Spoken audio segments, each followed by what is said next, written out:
आज हम गुरु रविदास महाराज की वाणी का उच्चारण करेंगे। अलग अलग महात्माओं की वाणी लेने का एक ही तात्पर्य है, एक ही उद्देश्य है कि कोई भी महात्मा किसी भी देश में, किसी भी मजहब में, किसी भी जाति में क्यों ना जन्म ले, उसका उपदेश चहुवर्णों के लिए होता है, पूरी कायनात के लिए होता है और सब जीवों को जगाने का काम करता है। हमने गुरु नानक देव जी महाराज की वाणी का उच्चारण किया था। उसमें उन्होंने यही उपदेश दिया था कि हमेशा बांट के खाओ, क्योंकि साथ ले जाने की व्यवस्था यहाँ पर नहीं है। आज से पहले भी बहुत से राजा महाराजा हुए और बहुत कुछ उन्होंने बटोरा, परंतु साथ नहीं ले जा पाए। सिकंदर बादशाह पूरी दुनिया पर विजय पाना चाह रहा था, परंतु जब उसकी मौत निकट आई तो उसने अपने एहलकारों को ये ऑफर किया कि मैं अपना आधा राज्य दे दूँगा, मेरे को कुछ समाज चाहिए, मैं अपनी माता से मिल सकूँ। फिर उसने पूरा राज्य की घोषणा कर दी, सारा राज्य तुम्हारा, मेरे को समाज दो। परंतु आखिरकार मौत निकट आ गई और सब उसको छोड़ के जाना पड़ा। फिर उसने यही ऐलान किया कि जैसे ही मेरी अर्थी निकले, मेरा जनाजा निकले, मेरे दोनों हाथ बाहर निकाल देना, ताकि लोग दिखा सकें सिकंदर महान भी खाली हाथ गया। तो जो हम देखो, कितने भी जीव जंतु हैं संसार में, 84 लाख किस्म के जीव जंतु हैं। केवल इंसान कमाता है और जोड़ता रहता है ताकि आने वाली पीढ़ियाँ उसका गुणगान करें और भूखी नहीं रहें। जबकि जो मालिक है वो सब की संभाल करता है, चाहे कोई कीड़ा मकोड़ा है, चाहे और कोई जीव जंतु है, सबको रक्षित करता है। तो इसलिए आप कहते हैं सब गोविंद है, सब गोविंद है, गोविंद बिन सब सोन। वो परमात्मा जो जर्रे जर्रे में व्यापक है, सबके अंदर उसका वास है। वो शब्द के जरिए हर जीव की संभाल करता है, हर जीव को रजक पहुँचाने वाला है। तो आपने ये बताया कि उस मालिक के बंदे हैं और ये धर्म, ये जाति, ये रंग रूप सब यहाँ इंसान ने बनाया है और परमात्मा की नज़र में सब इंसान हैं और सब के अंदर आत्मा है जो अपने कर्मों का भुगतान दे रहे हैं। को किसी योनि में, को किसी योनि में है, परंतु आत्मा सबके अंदर है और हम सब उसके बच्चे हैं। एक पिता एक कस के हम बारक, हम उस परमात्मा की संतान हैं। तो हमने द्वेष भावना सबसे त्यागनी चाहिए और करुणता की भावना, ये हिंसक हमारे जो विकार हैं, ये दरअसल निचली योनियों से हम धीरे धीरे प्रोग्रेस करते हुए इंसान जहाँ तक पहुँचे हैं। इंसान सृष्टि का सरताज है और हमने दूसरे अपने तुच्छ जीव हैं जो निम्न श्रेणी के हैं, उन पर दया की भावना रखनी चाहिए। तो अगर हम रविदास महाराज की वाणी का उच्चारण करें तो इसकी गहराई में एक ही चीज़ है कि सेवा परमो धर्म। इंसान को सेवा का रास्ता चुनना चाहिए, क्योंकि हम यहाँ कुछ बटोरने नहीं आए। ये मालिक की अंश है रूह, और यहाँ हमारा परमानेंट कोई मकान नहीं, कोई घर नहीं। हम तो एक यहाँ के मुसाफिर हैं, एक यात्री हैं। कुछ अर्से के लिए हमको भेजा गया है किसी विशेष प्रयोजन के कारण। तो जिस तरह एक धर्मशाला है, उसमें अनेक तरह के यात्री आते हैं और सुबह अपना बसेरा करके निकल जाते हैं। तो धर्मशाला से किसी का कोई लगाव नहीं होता। ये भी हम धर्मशाला ही है, कुछ अरसे के लिए, किसी को 50-60 साल के लिए, किसी को 70-80 साल के लिए मिला है। और यहाँ से हमने अनुभव ले करके वापस अपने धुरधाम सतलोक पहुंचना है। अनुभव यही लेना था कि सुख दुख क्या होता है, अपना अपना क्या होता है। परंतु इस जीवात्मा ने मन का साथ लिया। मन काल का एजेंट है, उसका प्यादा है। वो नहीं चाहता कि कोई भी जीव यहाँ से वापस अपने घर जाए। माया काल बिछाया जाल, अपने स्वार्थ करे बेहाल। माया और काल ने मिलकर के एक बहुत बड़ा यहाँ जेल खाना बनाया है और कोई भी जीव उससे अपनी मर्जी से नहीं निकल सकता। जब तक कोई संत सद्गुरु उस मालिक का भेजा हुआ दूत यहाँ आकर के जीव को ना समझाए, ना जगाए, तो उसको अपने असल का भेद नहीं लगता। यहाँ कर्मों का अटल कानून है। अलग अलग तरह के हम दिन में से सैकड़ों कर्म करते हैं, अच्छे भी करते हैं, बुरे भी करते हैं।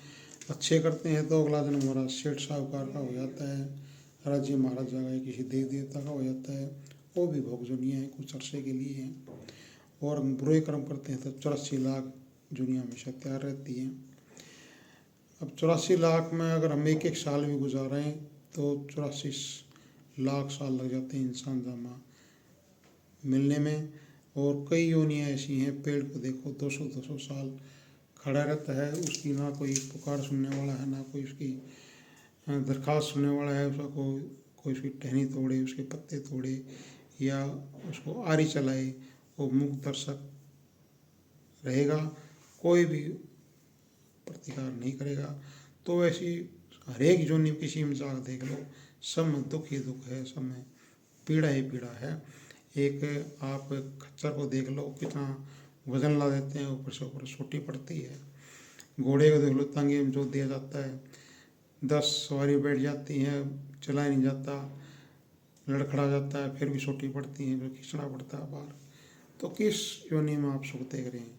बैल की में देख लो, पूरे दिन को के चारों तरफ घूमता रहता है, और जब हार जाता है, थक जाता है, तो उसका मुंह बंद कर देते हैं ताकि ये दोबारा उठे और काम पर लगे। और फिर भी बिल्कुल वो अपना हिम्मत छोड़ देता है, बीमार पड़ जाता है, काम के लायक नहीं रहता, तो उसको कसाई के हवाले कर देते हैं ताकि बोटी बोटी उसके किसी के काम आए। तो किसी भी जामे में सुख नहीं है, सुख केवल विचार में है, उस परमात्मा की भक्ति में है। सुख है विचार दे संता शरण पया। जब हम संतों की शरण में जाएंगे तो उनका जो उपदेश हो उसको अमल करेंगे, अपने जीवन में ढालेंगे, तो वो विचार हमारे बदल जाएंगे। विचारों का खेल है, तो सुख की अनुभूति केवल संत लोगों को होती है, क्योंकि उनको जो भेद है, असल है, उसका ज्ञान हो जाता है और वो किसी भी अपनेपन में या मोह माया के जाल में नहीं फंसते, इनसे ऊपर उठ चुके होते हैं। इसलिए सुख की अनुभूति केवल उन्हीं को होती है। तो अगर हम वाणी रविदास महाराज की देखें तो इनका एक ही उपदेश था कि मन पवित्र होना चाहिए। मन चंगा तो कटौती में गंगा। कटौती होती है, ये दरअसल जाति से चमार थे और जूता काटने का काम किया करते थे। कटौती होती है जो चमड़े को भिगाने का काम पड़ती है, उसमें पानी रहता है, वो कटौती होती है। एक बार काफ़ी ब्राह्मण मिल कर के गंगा स्नान के लिए जा रहे थे, और जब इसके बाहर से गुजरे तो इसके ऊपर कटाक्ष किया, चलो भाई रविदास, तेरे को भी गंगा जी को भाग लाएं। तो वैसे तो घृणा करते थे, नीची जाति का समझते थे, परंतु मखौल करने की आदत थी, तो इन्होंने यही कहा कि मेरे लिए तो यही गंगा है, मेरी कटौती में ही गंगा है, मेरे को कहीं जाने की जरूरत नहीं, मैं यहीं प्रसन्न हूँ, यहीं खुश हूँ। तो उन्होंने यही कटाक्ष किया कि तुम क्या जानो गंगा मैया का क्या फ़ायदे होते हैं, क्या आशीर्वाद मिलता है। और ये कहते हुए वो गंगा स्नान के लिए चल पड़े। जब वे स्नान कर लेते, किसी पंडित का, किसी ब्राह्मण का एक सोने का कंगन उस गंगा जी में निकल के गिर गया, और काफ़ी तलाश की परंतु नहीं मिला। तो बड़े परेशान हुए, बड़ा दुख हुआ, सबसे पूछा, पर कोई भी उनको इसका उपाय नहीं सूझा। तो एक ने कहा, चल रविदास जी के पास चलते हो। कहता, मेरी कटौती में गंगा है, उसकी परख भी हो जाएगी। तो सारे वापिस आए, रविदास जी महाराज के सामने अर्ज की कि रविदास जी, इसका सोने का कंगन था वो गंगा जी में गिर गया, तो आप ही कुछ कृपा करो, आप ही कुछ दृष्टि डालो। तो बताते हैं कि रविदास जी महाराज ने प्रभु का स्मरण किया, उसका ध्यान किया और अपने जो कठौती थी उसमें हाथ डाला, तो कंगन वहाँ से सोने का कंगन मिला और उस ब्राह्मण को दिया। तो उन्होंने अपनी गलती स्वीकार की, बड़ा पछतावा किया, बड़ा मलाल हुआ कि हमने एक पूर्ण महात्मा का ऐसे उपहास किया, और सब उनका आदर सम्मान करने लगे। तो जिसका मन पवित्र होता है उसके लिए कोई तीर्थ, कोई व्रत करने की जरूरत नहीं। आपने अपनी वाणी में लिखा भी है, क्या मथुरा क्या द्वारका, क्या काशी क्या हरिद्वार, रविदास हो जा दिल अपना, तो मिला दिलदार। आप कहते हैं हम द्वारका जाते हैं, चारों धाम की यात्रा करते हैं, कि काशी जाते हैं, हरिद्वार जाते हैं, ठीक है, ये वे स्थान हैं जहाँ की पूर्ण संत महात्मा ने भक्ति करी, उसको परमात्मा को पाया। तो हमें ज़रूर जाना चाहिए और वहाँ जा कर के उस परमात्मा के प्यारे का ख्याल आना चाहिए, कैसे उसने बंदगी की, उसकी जीवनी का हमने ज्ञान होना चाहिए। परंतु हम एक कार्रवाई करके रह जाते हैं और हमारा मन मलिन हो जाता है। हम किसी ऐसे कोई सामान पड़ गया, उस पर उठाने का लोभ आ गया, या कहीं पराई स्त्री है, पराई मर्द है, उस पर ध्यान आकर्षित हो गया, हमारा मन मैला हो जाता है, और मैले मन को परमात्मा कभी स्वीकार नहीं करता। जब तक वो अपने जैसा पाक और पवित्र निर्मल ना कर ले, जीव को अपने पास नहीं बुलाता। इंसान को बढ़ियाई है, इंसान को ये लियाकत है कि वो परमात्मा की भक्ति करके उसमें पुण्य जज्ब हो सकता है, आने जाने का उसका सिलसिला सदा के लिए मुक सकता है, ख़त्म हो सकता है। तो ये जो आने जाने सिलसिला है, कर्मों के कारण है। हमने अनेक कर्म किए, और जो जो कर्म किए वे संचित लेखे में इकट्ठे होते रहे। 3 प्रकार के कर्म बताए गए हैं, क्रियावान कर्म, प्रारब्ध कर्म और संचित कर्म। जब हम किसी पूर्ण महात्मा, किसी रहबर की खोज करेंगे, उसकी शरण में जाएंगे, तो गुरु मंत्र देगा, और उसके मंत्र का हम जाप करेंगे, तो हमारे जो क्रियामान कर्म हैं वो लेखे में नहीं आते, क्योंकि हम उसके भाने में आ जाते हैं। जो उसको पसंद होता है हम वही कार्य करते हैं, और गुरु की खुशी के कारण हम जब ऐसे उसका ध्यान करके कोई भी काम करते हैं तो हमारे वो लेखे में नहीं आता। जो प्रारब्ध कर्म होते हैं उसको संत इतनी ताकत बख्शते हैं कि हम खुशी खुशी से उनको भोग लेते हैं। और जैसे सूली का सूल हो जाता है, एक जीव को एहसास भी नहीं होता कब हमारे को विपदा आई और कब उसका निमट गई, हमको नहीं पता चलता, इतना हम ऊपर उठ के होते हैं।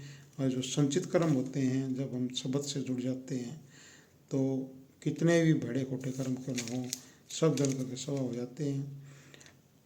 और जिस तरह एक घास का कोई स्टोर भरा है, एक चिंगारी हम रख दें तो पूरा का पूरा स्टोर भस्म हो जाता है। इसी प्रकार हमारे कितने भी पुराने जन्मों के कर्म क्यों ना इकट्ठे हों, शब्द कर्म की शब्द शब्द से जाए मिलावे, शब्द कर्म की रेख कटावे। जो कर्मों का सिलसिला है, शब्द से जुड़ने के बाद वो उनका खात्मा हो जाता है, और हम परम धाम अपने संत सतलोक उस गुरु की रहनुमाई में, उसकी अगुवाई में हम धीरे धीरे, जैसे हमारा ख्याल सिमटता जाएगा, दुनिया से हमारा ख्याल निकलता जाएगा, एकाग्रता की अवस्था में पहुँचेंगे।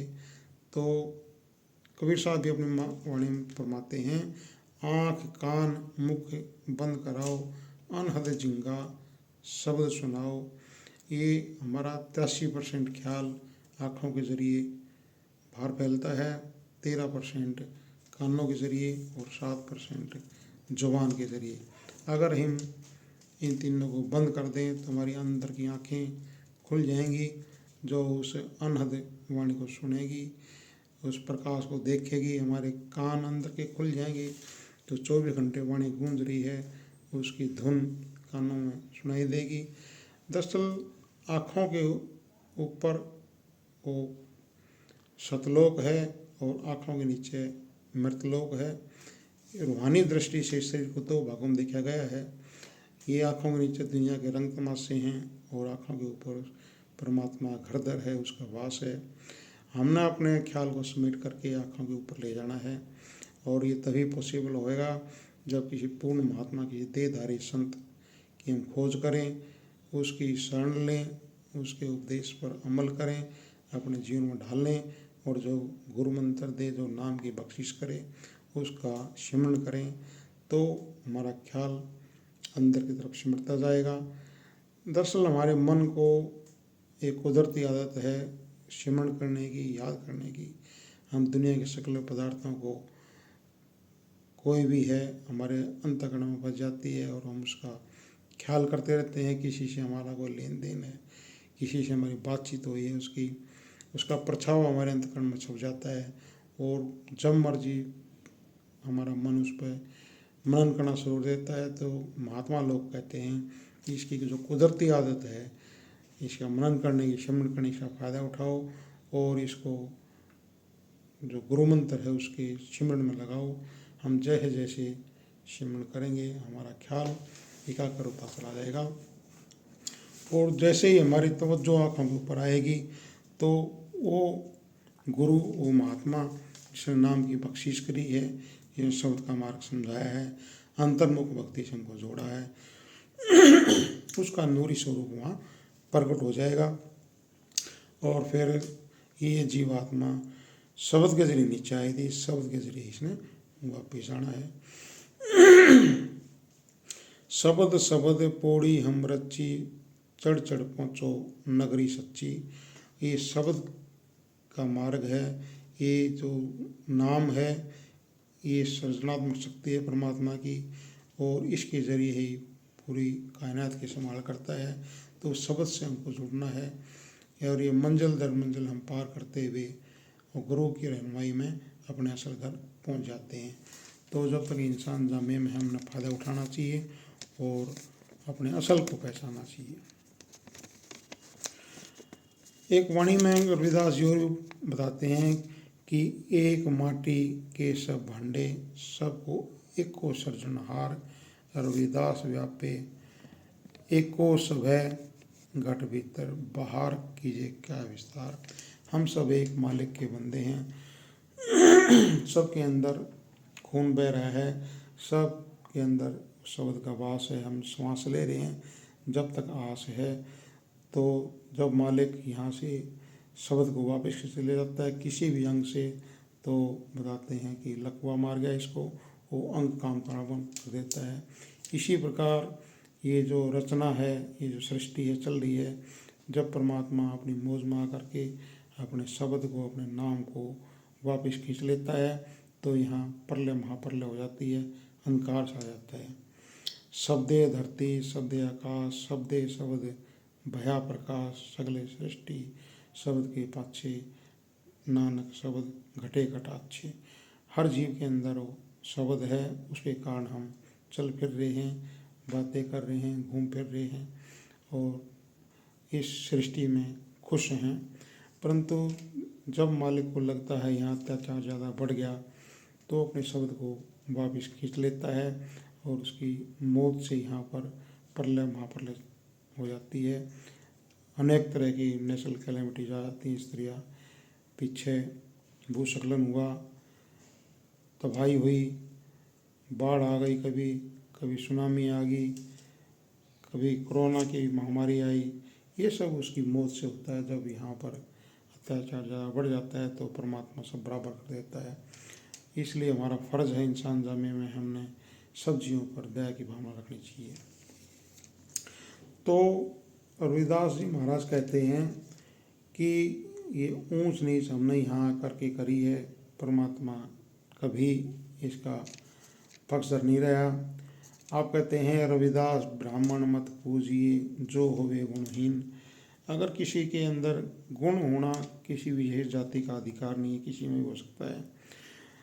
पूजिए चरण चंडाल के जो होवे गुण प्रवीण। अगर किसी गुण चंडाल में भी हो तो भी पूजनीय होता है, क्योंकि मालिक के सब बंदे हैं और ये जो जात पात का भेदभाव है ये इंसान ने यहाँ पा करके किया है। तो जो हमारे को उपदेश दिया है, हमारे कोई भी महात्मा है उसकी वाणी पर गौर करना चाहिए, उस पर अमल करना चाहिए, क्योंकि कोई भी जो वाणी है वो उसकी हड़बीती है, उसका एक्सपीरियंस है। तो हमने डेली हम इसीलिए अलग अलग महात्माओं की वाणी लेते हैं ताकि पता चल सके कि किस महात्मा ने क्या उपदेश दिया था और उसकी शिक्षा क्या थी। क्योंकि महात्मा जी को जगाने के लिए आते हैं, चेताने के लिए आते हैं। वो बताते हैं कि हम यहाँ अनुभव लेने के लिए आए थे, ये हमारा असल घर नहीं है, असल मकान नहीं है। अगर इस मौके को चूक गए तो पता नहीं कितने सालों लग जाएंगे, कितने जन्म लग जाएंगे। ये केवल जो जेल खाना है इसका एक ही दरवाज़ा है, वो है इंसान का जामा, इंसान का जन्म। क्योंकि देव देवता भी इस जन्म को तरसते हैं और वो भी एक भोजनी है। अब हम गीता का ज्ञान पढ़ें तो उसमें कृष्ण भगवान अर्जुन को समझाते हैं जो कीड़ा जा रहा है ये 14 बार ब्रह्मा रह चुका है। तो ब्रह्मा एक उपाधि है, न कि कोई शकल छोड़ दे, कोई भी बन सकता है। तो हमने वो भी एक भोगजोनी है, अच्छे कर्म करने चाहिए और दूसरे जीवों पर दया की भावना रखनी चाहिए ताकि हमारे नए कर्म ना बने। और किसी संत महात्मा की खोज करें, किसी पूर्ण महात्मा की जो उस शब्द का मार्गी है, शब्द का रसिया है, उसका डेली पैसेंजर उस रास्ते का वाकिफकार है, वो हमको रास्ता बताएगा। वो हमारे लेवल पर आकर के इंसान जामे में एक गृहस्थी में उसका जन्म होता है और बिल्कुल वो मुनादी नहीं करता, अपने गुरु होने का दावा नहीं करता, परंतु हमने वो जीव को खुद पहचानता है जिसको ले जाना होता है अपने सत्संग के जरिए, अपने प्रवचन के जरिए, अपने दर्शन के जरिए जीव को जगाता है। और जो रूहें अपने प्रीतम के लिए व्याकुल हैं, परेशान हैं, तड़प रही हैं, वो उसकी भाषा को सुन लेती हैं, उनके नाम दान ले करके भजन सुनने लग जाती हैं, उनका पार उतारा हो जाता है। तो हमने इस मौके का फ़ायदा उठाना चाहिए।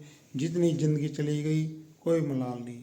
अगर हमारे पास अभी श्वास हैं तो हम अपने असल को पहचानें और ताकि हमारा आना जाना यहाँ से सफल हो सके। आज गुरु रविदास जी की वाणी हम उच्चारण करते हैं। अब कैसे छूटे नाम रट लागी, अब कैसे छूटे नाम रट लागी, कि ए दाता ए प्रीतम मेरे को तेरे नाम का जो रस मिला है वो उसमें रम गया हूँ मैं। अब संसार ये मेरे को फीका लग रहा है। ये दरअसल जो अंदर का रस है, जो नाम के रस से एक बार जुड़ जाता है तो संसार के सारे रस फीके पड़ जाते हैं। ये रस ओ रस आवा, ये रस जावा। जब हम अंतर्मुख भक्ति से जुड़ जाते हैं तो नाम में इतना मिठास है कि ये सारे रंग तमाशे हमारे फीके लगने लग जाते हैं। और एक बार इसने मन ने हमारा उसका रस चख लिया तो फिर पीछे मुड़ के नहीं दिखता। देखो ये महात्मा जो विनती है, जो प्रार्थना है, ये हमारे लिए होती है। अगर हम भी इनके लेवल पर आ जाएं तो हमारा पार उतारा हो सकता है और हम प्रीतम को पा सकते हैं। जब तक इस संसार में हम मोहित हैं, हम मस्त हैं, तो परमात्मा कभी नहीं चाहता हमको वापस बुलाना। परंतु जब हम परेशान हो जाते हैं, इस तरह एक बच्चा है जब तक खेल रहा है माँ बाप खुश होते हैं, और जब रोना चिल्लाना शुरू कर देता है अपने माता पिता की याद में तो भाग कर लपक लेते हैं बच्चे को। इसी तरह परमात्मा यही देखता है कि जब तक हम यहाँ मस्त हैं तो कुछ नहीं, हमारी कोई सुनाई नहीं। दिखावा जो भक्ति में होता है उसकी कोई गिनती नहीं है। इसलिए हम असल में जब परमात्मा याद करेंगे तो सब घर द्वार उसके खुल जाते हैं और हमको असल रास्ता परमात्मा का मिल जाता है। जो हम ये भारी भक्ति करते हैं, ठीक है, इनसे मेरे संसार के सब काम बढ़ जाते हैं, हमारा रुतबा भी बढ़ जाता है, साधु सामान भी हम ले लेते हैं, परंतु मुक्ति नहीं है। मुक्ति मिले केवल अंतर्मुख भक्ति से, जब हम अपने अंतर में उसको, ये हरमंदर ये शरीर है, ज्ञान रतन प्रगट होए, वो परमात्मा प्रकट हो जाता है जब किसी गुरु की पूर्ण महात्मा की खोज करेंगे, जो नाम का भेद देगा और नाम का हम श्रवण करेंगे तो परमात्मा प्रकट हो जाता है। तो अंतर्मुख भक्ति का रास्ता है, वही उसको नानक के घर केवल नाम, उसके घर में केवल परमात्मा के घर में नाम की पहचान है, शब्द की पहचान है। जब हम शब्द से जुड़ जाते हैं तो हमारा स्वार्थ भी बनता है और परमार्थ भी बनता है। आप कहते हैं प्रभ जी तुम चंदन हम पानी, जाकी बास अंग अंग समानी। ये जो चंदन होता है, चंदन को घिसते हैं तो पूरे पानी डाल करके जहाँ भी उसको लगाओ वहीं खुशबू फैल जाएगी। तो इसलिए कह रहे हैं तुम चंदन हम पानी, मेरा तेरा ऐसा मिलाप हो चुका है कि जब दोनों मिल करके घिसते हैं तो अंग अंग जहाँ भी उसको लगाना है वो खुशबू से महक उठता है। प्रभु जी तुम घन बन हम मोरा, जैसे चितवत चंद चकोरा। ए दाता तेरा मेरा संबंध जैसे घनघोर घटा उठती है, बादल गरजते हैं तो मोर चहकते हैं, आवाज़ें निकालते हैं। तुम चितवत चंद चकोरा, जैसे चकोर पक्षी होता है, चांद जहे निकलता है, खुशी का ठिकाना नहीं रहता, और जहे चांद घूमता है उसकी गर्दन वैसे घूमती चली जाती है। तो परमात्मा को कह रहे हैं मेरा भी तुमसे लिव जुड़ चुकी है और मैं तेरे सिवा कुछ भी नहीं देखना चाह रहा। हमने भी ऐसी प्रार्थना करनी चाहिए, क्योंकि वो सबका दाता है, सबका सृजनहार है। हमने पल पल उसका शुक्रिया करना चाहिए जब तक इंसान जन्मे में है, और हमने उसका फ़ायदा उठाना चाहिए। प्रभु जी तुम दीपक हम बाती, जाकी जोत जरे दिन राती। जैसे एक दीपक का और बाती का संबंध होता है, वैसे ही कह रहे हैं प्रभु जी तुम दीपक हम बाती, मैं तेरे साथ जुड़ा रहूं और ये दीपक की रोशनी ऐसे फैलाता रहूं। तुम दीपक हम बाती, जाकी जोत जरे दिन राती। ये संसार को जोत मिल रही है, ये तेरे कारण है। देखो हम मंदिर मस्जिद में परमात्मा ढूंढते हैं, परंतु उसका हर मंदिर है ये शरीर, इस शरीर के अंदर ही है जो भी कुछ है। हम ये जो बाहर मंदिर है यहाँ भी जाना मुबारक है, जाना चाहिए, शुरुआत यहीं से होती है। जैसे पहली कक्षा है तो पहली कक्षा है, परंतु पूरी उम्र हम पहली कक्षा में नहीं रहना, इसलिए हमने असल को पहचानना है और अपनी भक्ति के जरिए जो उसको पसंद है। अब कलु आयो रे एक नाम वो कलयुग में केवल नाम की कमाई, शब्द की कमाई करनी है, वही इसको पसंद है और वही असल धाम तक हमारे को पहुंचा सकती है। प्रभु जी तुम मोती हम धागा, जैसे सोने मिलत सुहागा। देखो मिसाल दे रहे हैं, जैसे एक माला होती है उसमें धागा भी होता है, उसमें मोती भी होता है। तो मेरा तुम्हारे से ऐसे मिलाप बना रहे, मेरे को बिछोड़ना नहीं दोबारा। अब मैं तेरी शरण में आ गया हूँ। जैसे सोने मिलत सुहागा, एक सुनार भाई जब कोई भी आभूषण बनाते हैं तो सोने के ऊपर सुहागा करके मेल्ट करते हैं और नया रूप देते हैं। तो कोई भी देखो चंदन और पानी का मेल बताया और बादल और मोर का मेल बताया, एक दूसरे जुड़े हुए हैं, एक इनका उनके साथ मेल होता है तो देखने को बनता है। और इसी तरह एक माला होती है, उसमें बगैर धागे के उसमें मोती नहीं पिरोए जा सकते। तो इसलिए कह रहे हैं मेरे को अब दोबारा बिछड़ना नहीं। अनेक जन्म बीत चुके हैं और अब मेरे को मौका मिला है, तो मेरे ऊपर अब की बार बख्श बंदे को बहोरना भवजल फेरा। मेरे को इस 84 के जंगल में, इसको जेल खाने में दोबारा नहीं भेजना। मेरे को बख्शीश कर मेरा मनुष्य जन्म ताकि सफल हो सके, क्योंकि मैं जन्मों जन्मों से तुम्हारे से बिछड़ा हुआ हूँ। वो बच्चे को इस तरह माँ बाप भेजते हैं स्कूल में, कॉलेज में या विदेश में पढ़ने के लिए, और वो माँ बाप को भुला करके वहीं पर रहने लग जाए, वहीं शादी कर ले और वहीं कारोबार अपना बढ़ा करके माँ बाप को भूल जाए, तो अच्छा किसी को नहीं लगता। तो इसी प्रकार हमारा माँ बाप है, उसने हमारे को भेजा था यहाँ पर सैर करने के लिए, यहाँ अनुभव लेने के लिए, परंतु हमने उसको भुला दिया। सब कुछ अपना एक राम पराया, सब जितने भी साधु सामान हैं हमने अपनी मोहर लगानी चाहिए, अपना बनाना चाहिए। ये मेरी कमाई से बना, ये मेरे बच्चे हैं, मेरा बंगला, मेरी गाड़ी, सब कुछ मेरा मेरा करते रहते हैं। जब तक तू की अवस्था नहीं आई, जब तक वो प्रीतम नहीं मिलता। तू करता तू भया, मुझ में रही ना हूँ, वारी तेरे नाम पे जित देखा तित तू। जब ऐसी हमारी कंडीशन हो जाएगी, ऐसी अवस्था आ जाएगी, तो हमारा प्रीतम से मिलाप हो जाएगा और घर दर खुल जाएगा और हमारा आना जाना यहाँ सफल हो जाएगा। प्रभु जी तुम स्वामी हम दासा, ऐसी भक्त करे रविदासा। रविदास जी कह रहे हैं कि मैं तेरा हमेशा दास रहूं और तेरे सिवा मेरा कुछ भी नहीं है। देखो भगत रविदास इतने प्रसिद्ध हुए हैं, इनकी जो मेवाड़ की रानी थी मीराबाई, वो इनकी सेविका रही और बहुत कुछ देना चाहा कि इसे आपको इस काम को छोड़ दो और मैं महल बनवा देती हूँ, वहाँ रहो, परंतु सब कुछ इन्हें ठकरा दिया कि मेरे को जो भी मिला है इसी कमाई से मिला है, इसी काम से मिला है। तो संत महात्मा अपने कमाई में विश्वास रखते हैं, जो खुद चाहे रोजी रोटी कमाने के लिए उसको नौकरी करनी पड़े या कोई अपना व्यापार करना पड़े, कोई बिजनेस करना पड़े, संगत वक्त भी भार नहीं बनते हुए, बल्कि अपनी नेक कमाई से कुछ न कुछ 10वां हिस्सा निकाल करके संगत की सेवा में लगाते हैं। जब ये छोटे थे तो जूते बनाते थे और संत महात्मा आए, इनसे गुजारिश की भाई मेरे एक जूते का जोड़ा दो, तो खुशी खुशी इनको पहना दिया और बड़ी आनंदमयी अनुभूति हुई है उनको।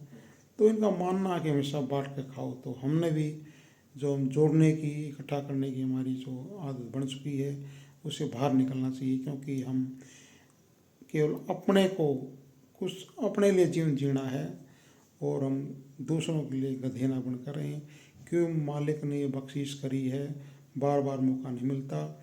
ये सीढ़ी का आखिरी डंडा, अगर एक बार हम चूक गए तो पता नहीं कहाँ मौका मिले, कहाँ जन्म हो, भूले भटके मालिक की याद ना आए। तो भी अवसर है, अब की बार बख्श बंदे को, ये हमने ये अर्ज करनी है कि ऐ दाता, पहले भी मेरे को इंसान जमीन में आने का मौका मिला, परंतु मैंने तेरे ऊपर शक किया, संशय किया और तेरे को इंसान, आम इंसान समझा। दरअसल परमात्मा जब भी अपने दर्शन देता, प्रगट रूप संत महात्मा होते हैं उसके, क्योंकि उनके अंदर वो प्रगट हैं, उनके अंदर जज्ब किए होते हैं, वो मालिक का रूप होते हैं। वो तो सतलोक से उनके हुक्म के अनुसार दोबारा मृतलोक में आते हैं, जीवों को जगाने के लिए, चेताने के लिए। तो हमने जब उन पर विश्वास हो जाए, उनकी संगत से हमारे संशय दूर हो जाएं, तो हमने उस पर विश्वास कर लेना चाहिए। उनका जो उपदेश है उनको जीवन में ढालना चाहिए और अपनी रहनी सहनी उसी के अनुसार बनानी चाहिए। यही एक तरीका है। आत्म में राम, राम में आत्म, चीनस गुरु विचारा। जब किसी पूर्ण महात्मा ही शरण में जाएंगे, वो अपने जो संदेश दे, जो उपदेश दे, वो उस भेद को खोल लेगा। जो हमारे अंदर आत्मा भी हमारे शरीर के अंदर है, परमात्मा भी शरीर के अंदर है, परंतु जो हमें की रुकावट है, जो मैं मेरी की रुकावट है, उसका पर्दा लगा, इतना ही है। उस पर्दे को हमने खत्म करना है। जब हमारा अहंकार खत्म हो जाएगा और पर्दा हट जाएगा, तो हमारी आत्मा की मुलाकात उस परमात्मा से हो जाएगी, जो कि जन्मों जन्मों से बिछड़ी हुई है, और हमारा मनोरथ पूरा हो जाएगा इंसान जामे में। तब हम अपने असर को पहचानें और इस मौके का फ़ायदा उठाएं।